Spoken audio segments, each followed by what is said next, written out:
I was asked to be on Morning Joe. Donald Trump's outspoken niece is back, revealing even more personal stories of what she calls her family's deep dysfunction. And honestly, I was kind of nervous about it for two reasons. One, it's the first time I've actually been in studio since the summer of 2020.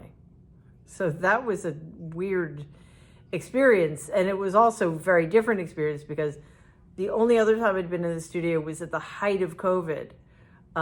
So it was deserted. Everybody was wearing a mask. There was social distancing. So this time, I guess it was like it would normally be when you're going into a studio to do a show. The second reason I was a little nervous about it was because this is the first time I'd actually been on to talk about my new book.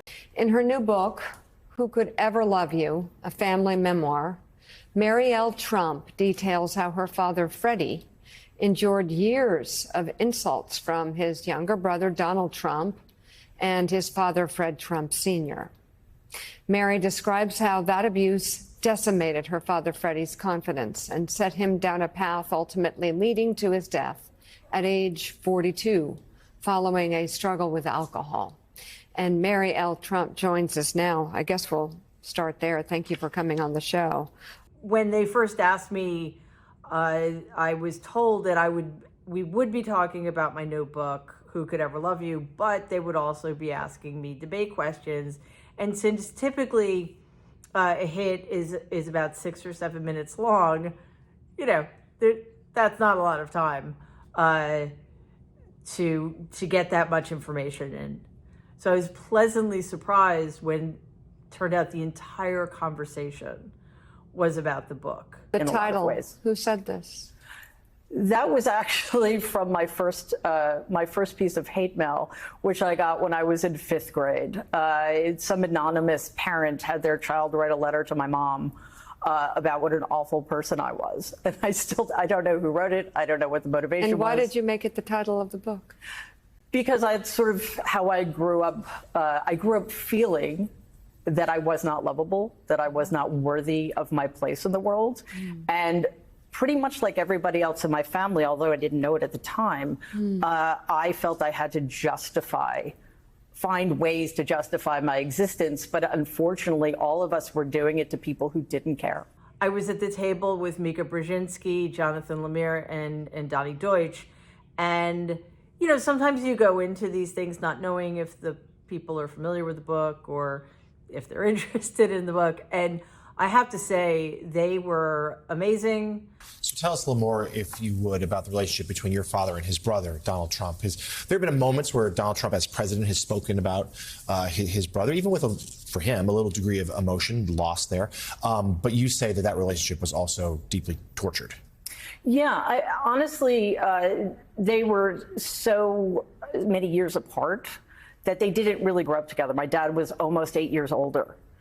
And because he was the oldest son and the namesake, the burden was on him. So for many years, the younger children in my family and my Aunt Marianne, who was the oldest, but a girl, were essentially ignored by my grandfather. So Donald had the benefit of watching how my grandfather placed all of the onus on my dad to become the killer, to become the man who would take over the empire, and fail. They were really engaged with the material. Trump Sr., you describe him as a sociopath who was incapable of loving anyone? Fred Trump, as I say, was a straight-up sociopath, and I mean that diagnostically, not colloquially. He and my grandmother had 5 children, and I think you could describe every single one of them as a destroyed human being.